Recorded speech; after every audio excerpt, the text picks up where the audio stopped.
Okay, so thank you so much for joining me today, Maddie. What I'm going to be doing is going through just an overview of a workforce plan that I've put in place. And as a HR professional, I'd really value your input and opinion. So if you have any questions or feedback along the way, please feel free to shout out. No worries, happy to help. Thank you. Okay, so just a bit of an overview. So the intended audience for the workforce plan is our senior executive managers, human resources, finance, and also our service partners. So just a bit of an overview. I'll cover off the organisational objectives, analysis of current and future workplace requirements, a bit of a breakdown by division, labour supply challenges in the current market, some data on staff turnover. Then I'll take a look at some of the strategies that I've developed to address some of these issues. So we've got retention strategies for diversity based on some of our workforce demographics, redundancy and deployment strategies, and then I'll open up for questions, but feel free to jump in along the way.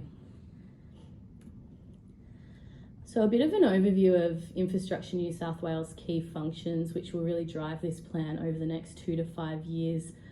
Is firstly the delivery of the 5-year state infrastructure plan, which is looked after by the SPI team, and also putting together cross-government infrastructure policy and reform.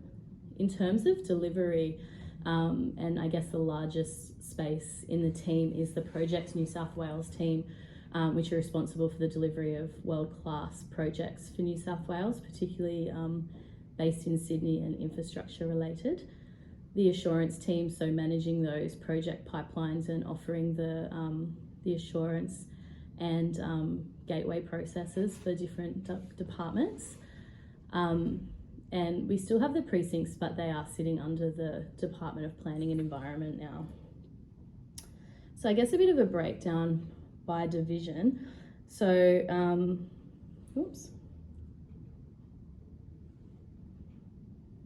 So corporate services provides essential services to the business, including the P&C function, comms, legal, and also work health and safety.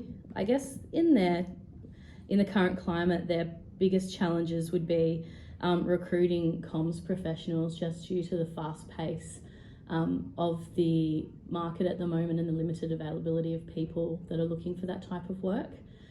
Often the roles in the corporate services team are fixed term temporary roles as well.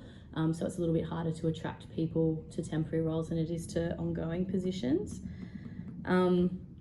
Also, now that INSW reports into the Minister rather than the Premier, there's also new functions relating to parliamentary services and ministerial correspondence. So that part of the structure may need to be reviewed at some point just to make sure that the team are able to deliver in that space. The next team that we have is finance and operations. So that's made up of obviously procurement, IT, finance and business support. They've just gone through a restructure. So we have found that it is quite challenging to bring in finance professionals in this market. They are a really highly sought after skill set and there is a flood of those type of roles in the market. Based on some research I did, there's actually 18,000 new roles in the market this year compared to this time last year. So the finance portfolio is one section that's suffering quite a bit, and the other area that we're finding difficulty recruiting people in is in the IT space, particularly with the cyber function. So we do need to mature our cyber security focus at INSW, and it is part of the plan for the IT team. However, when we went out to market last year, we weren't able to identify a successful applicant based on the salary of the role. So that's been reviewed and we'll probably go out to market again with the role graded at a higher level so that we can hopefully be able to bring people in. The biggest area and the biggest team would be the Projects New South Wales team, and they're probably most likely to have the most change over the next 2 to 5 years because they'll scale up and scale back based on the projects that are passed on to them to complete. It is predominantly, there are a lot of people in that team that are contingent, so we do rely on contractors quite heavily. So it's likely that we'll probably have to bring in a few more permanent people, particularly in the PMO space. Firstly, to retain people because they're a flight risk while they're on a temporary contract, and also to be able to do our deliverables in that space. And as the projects team grows, although it's expected that INSW is going to stay relatively small because that's the idea. We're a small statutory agency, but the team that will probably have the most growth will be the projects team, and as they grow there might be need for other roles to be created in areas like corporate services and finance and operations that are supporting the team. The other team, investor assurance, so providing project assurance to other government departments. In terms of some of their workforce challenges, it's probably the turnover in infrastructure assurance manager roles and assurance associate positions. We do go out to market for those quite often. They are relatively hard to fill. So I guess there we'd be looking at retention strategies and also potentially exploring the option of bulk recruitment, so potentially running some assessment centres so we can talent pool people for future backfill. Then we have the strategy planning and innovation team that looks after the construction leadership group and also the state infrastructure strategy. They're relatively small and highly specialised, so a lot of the talent in that team have skill sets in economics or resilience, and they're quite hard to find in the market. So from a perspective of looking at that team, is probably having a retention strategy in place to keep those skilled workers with us, and also looking at ways that we can attract people on the occasion that we do need to bring them in. So the attraction strategy will be looking at that. And last but not least, we have the Hawkesbury Nepean Valley Flood Risk Mitigation Team. We haven't had much recruitment with them. They are a contingent team, likely to go permanent if we have further funding for them. They are highly specialised though, so if anyone was to leave from that team, we'd probably have to rely heavily on our networks or potentially labour source agencies, so recruitment agencies to fill those positions. Also having a look at the demographics of that team, there'd be a number of people that would be potentially in the 55 plus category, so we also run the risk of attrition through retirement at some point as well. So I've had a look at some of the labour supply challenges and skill gaps in the current market. But before I go on to that, did you have any commentary on the workforce challenges across the teams? Is there anything that you've observed that I've left out, or did you have anything that you wanted to contribute? No, I think you've covered it all quite well. Oh, thank you. So in terms of labour supply challenges and skill gap analysis, if you have a look at that chart there, you can see that the number of job vacancies in the market have increased significantly. Part of the reason for that will be because of the COVID pandemic, where there are a lot of roles that were not in the market, and now teams are scaling up again. So as I mentioned earlier, there's 18,000 more roles in the market now than there was this time last year. So it's a really competitive market. Roles are moving really quickly. I guess that's why it's really important to be an employer of choice and to make sure that's out in the market, because it's really a really competitive market at the moment.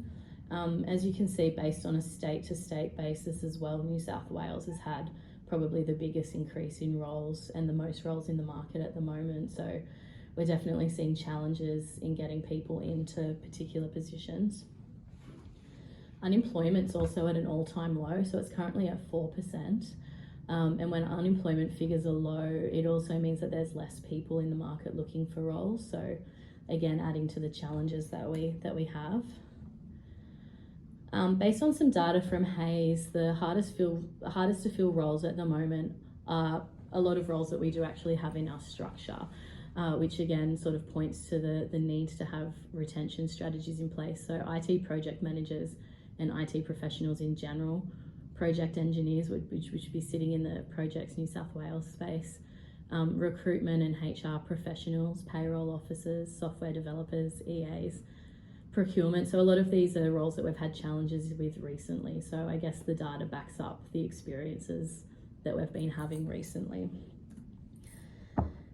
There's also the concept of the Great Resignation. So I guess promoting the importance of flexibility is really important in this market, and the benefits and opportunities that are available, because there are so many roles in the market. People are now sort of considering their options and looking for what's best for them and their family. So there really is that greater need for flexibility, particularly now that people know that we can function in a working from home environment after the COVID pandemic that we've just had. So having a look at wages, wages has always been a challenge for public sector organisations, state, federal and local, due to the use of public funds and set salary bands and the way that we evaluate roles. We do sometimes struggle to compete in the market with the salary packages that we have available. So sometimes we may need to be more flexible and be able to offer the top of the band when required, particularly for hard to fill or specialist roles. The Hayes Recruitment Guide actually has a really great tool for having a look and seeing what the average market salary is for those particular roles. And for roles that are hard to fill, we may need to look at engaging a contractor or a recruitment agency, so we can actually offer a little bit higher if we need to, if it's only for a temporary role. Any questions before I move on to the next part? I was going to ask what strategies or techniques have you found have been helpful in kind of attracting candidates for those harder roles? I think the one thing that we do have in our arsenal is the fact that there's such well-known projects, and I guess being involved in being able to create that infrastructure legacy for New South Wales is really appealing. So we have had people that have stepped into roles where they may be sort of on par with their former salary or perhaps slightly less. And it's more due to, I guess, the interest in the role and the opportunity to learn a new skill set as opposed to the wage. We also make it really clear on all of our job ads what the wage is, so that when people are applying, they know what it is. So it is a bit of a tricky one, and probably a bit more thought might need to go into some strategies around that, because it's not so much a challenge at the moment. I haven't found that we have had issues with wage negotiations, but I suspect if the market becomes increasingly flooded with roles, it may be something that we'll need to be a bit more strategic about. So having a look at some data on staff exits and attrition, we have actually been trending down in terms of exits per quarter, which is quite a good thing. So we went from 13 people leaving to 6 in Q2, which turned out to be an attrition rate of about 3.8%, which is really healthy when you compare that 10% is pretty standard across the sector in terms of attrition. So having a look at the breakdown of the reasons why people left, 19.35% of people left due to an end of contract. Interestingly enough, in our exit survey data, 66% of those people looked for other roles within Infrastructure New South Wales before leaving. So that's probably an area we have to try to retain some of these people and perhaps upskill them to do other roles, particularly if they're highly specialised in the type of work that we do. 19.35% transferred to other areas of government. I think that's relatively healthy because that does include mobility and secondments as well. 50% of our new hires were on secondment from other agencies in the last quarter, and the New South Wales government does promote mobility. So, there is a lot of, and it's also good for staff retention because they go to another agency, pick up those new skills and come back. So unless people are leaving not on a secondment, they're still going to another agency. So I think that the mobility figures are probably something that the state government would be comfortable with. 35.48% of people did resign to get an opportunity outside of New South Wales government. So that's definitely an area for opportunity, and some of the strategies I've put in place around retention are really focusing on that data. We did have a percentage of people that took a voluntary redundancy due to a restructure, but those statistics wouldn't be common in our data because we don't have that many people departing the business due to reasons of redundancy or redeployment. We also had 6.5% of people retire, so that's probably something that we'd need to look at as well in terms of profiling the ages of people in the workforce and not specifically talking to them about their retirement plans, but looking at areas where we might need to upskill people in specialised skill areas that maybe only 1 or 2 people hold. I think that's all that I would cover on that. There is a bit more detail in the actual plan itself, but just from a high level overview. Being in HR, did you have any commentary about exits or anything to add? No, I don't think there's much more to add than what you've just mentioned. I mean, I think all of the stuff that you've just mentioned now is like kind of makes sense as to the reasons why people move, and as I said, the markets. There's a lot of opportunities out there for people, so they can kind of pick and choose and take advantage of the current climate. And I think based on the fact that our attrition's so low, we must be doing a few things right in terms of retaining people when you consider how many roles are out there at the moment. Yeah, definitely. And the statistics on what you said, 19%, I think it was, of people that were leaving but looked to continue their career internally, I think is quite amazing, really. And yeah, there was no negative feedback about culture at all in the exit surveys. Everyone had complimentary things to say about that, so I guess that's something that's working quite well for us. Yeah. So having a quick look at the People Matters Engagement Survey scores from 2021. So scores for job satisfaction, well-being and flexible work were relatively high. We have 45% of people intending to remain at New South Wales, at INSW for less than 2 years though. So again, I think that's probably something that we need to look at as part of our retention strategies. There's definitely room to improve job satisfaction and well-being, and the need to further work on, I think definitely those retention strategies are the key thing. So I'll move into that. So I guess the one thing that we've really been focusing on is onboarding, just to make sure that people do have the support that they need from day one, and are aware of what they're doing, because that sets them up for, I guess, a comfortable career with us, and also puts us ahead of people as an employer of choice.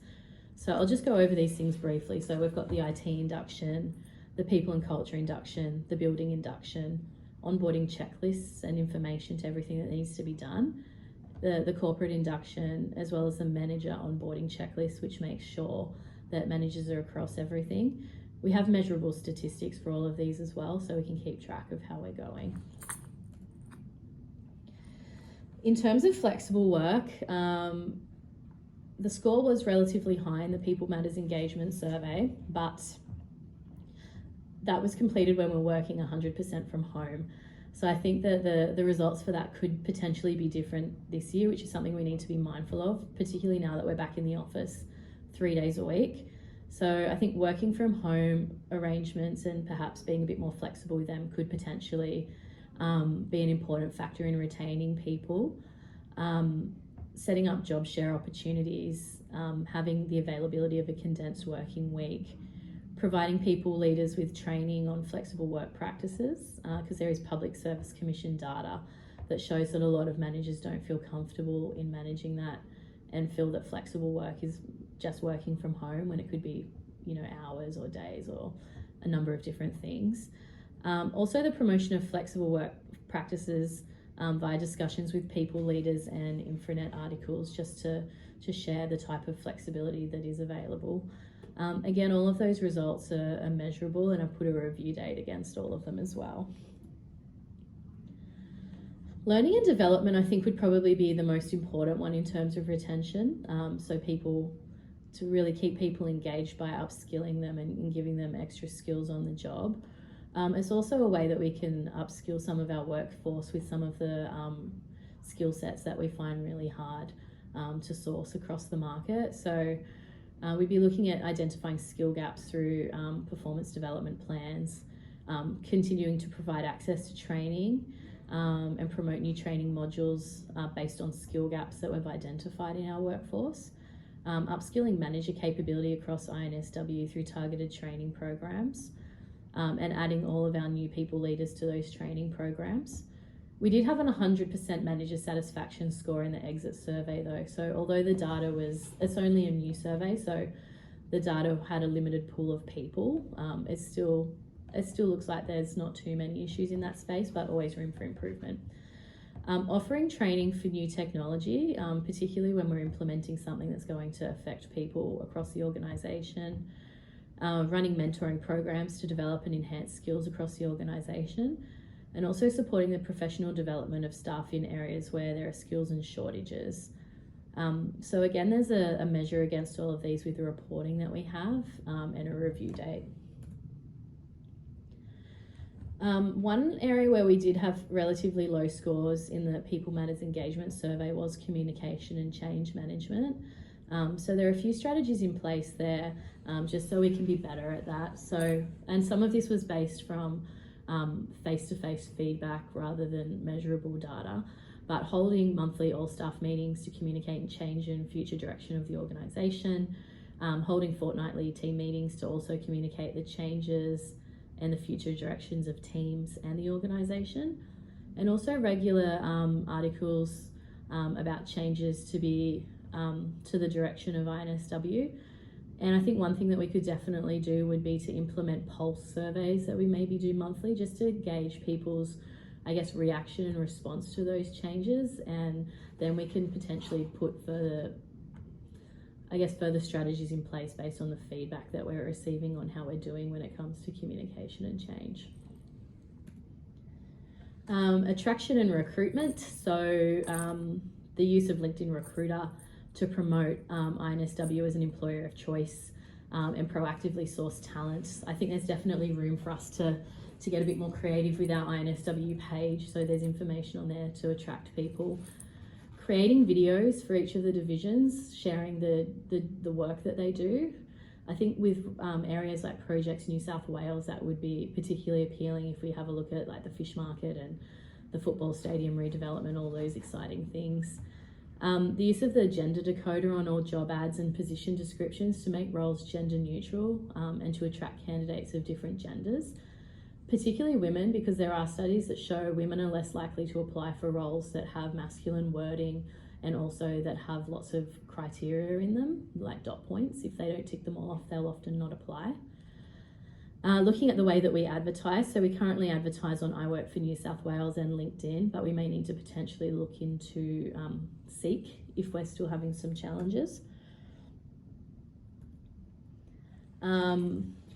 We could have a look at doing an employee value proposition to create a stronger employer brand, but a quick win to do this would be to create job ad templates specific to each division rather than at a organisational level, where we can really emphasise the benefits and the work of those particular divisions to make it more appealing to people. Getting involved in industry events is also great, so going to different events that are relevant to each of our divisions. And previously, when I've been involved in that, you can have a little recruitment information desk up the back and people can register their interest with us. Employee referral programs are also quite successful because people are likely to have people in their network that have the talent that we're looking for based on the skill sets that they have. And also really promoting our commitment to diversity and inclusion on job ads, LinkedIn, and our webpage as well. Again, all of those are measurable via our stats, and there's a review date for those as well. So having a look at some diversity statistics. So we do have 3 key Premier's priorities that we're focusing on, that being to have 50% of women in leadership roles, to increase the number of Aboriginal and Torres Strait Islander staff across the sector, and also to increase the rate of people with a disability across the sector as well. And so I'm mindful that this is taking quite a long time, but I've put some strategies in place for that as well. So I might go over that quite quickly. So ensuring we have one woman on every shortlist, building gender diverse talent pools, making sure that we can use tools like LinkedIn to proactively source for female talent, and making sure that we have feedback conversations and encouraging people that are unsuccessful to reapply. We also have for Aboriginal and Torres Strait Islanders the option to use programs like career trackers to source people for roles.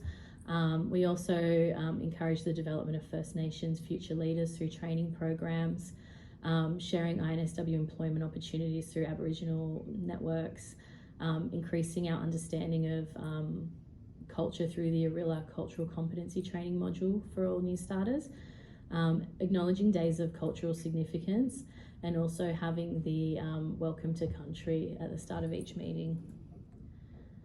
In terms of disability, we'd be looking at building awareness with hiring managers at the recruitment stage for roles that we can target, and just also committing to adjustments in the workplace to make it easier for people to work for us. Making sure we have that support for our employees with a disability, better understanding our workforce by encouraging people to complete the equal opportunity data, and having diversity and inclusion objectives for people leaders in their performance development plan, specifically to those targets. Here are a few things that we have to make us an employer of choice. So the flexible work policy, study assistance program, flex days under the Crown Award, our inclusive work policy, and a strong organisational culture. So this will all be promoted externally to the market. In terms of risk mitigation, there are all sorts of risks that could come up. So worker shortages, global pandemics, accidents or emergencies. So some of the risks mitigation strategies in place would be arranging secondments from other government agencies, temporarily extending the hours of part-time or casual employees. We could also engage a recruitment agency, upskill existing employees. We also have a contingency plan in place for critical functions if people are impacted by COVID or illness becomes an issue. So I think that's basically covering off most of the plan. I know that's a lot of information, and I know I was talking quite fast, but did you have any questions or feedback or anything you'd like to see in there that I may have missed? No, I don't think so. I think you covered it quite well. It's very detailed, and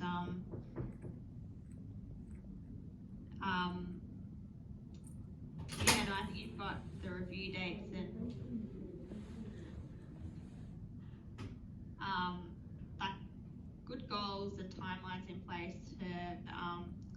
to watch the changes in the growth and measure your success across the next 12 months, or whatever the timeline is. Thank you so much. Thank you. I really appreciate your feedback, and sorry I'm being kicked out of the room, so I might have to end the conversation, but I'll give you a call. Thanks, Manny. No worries. Well done. It was really good. Thank you. Bye.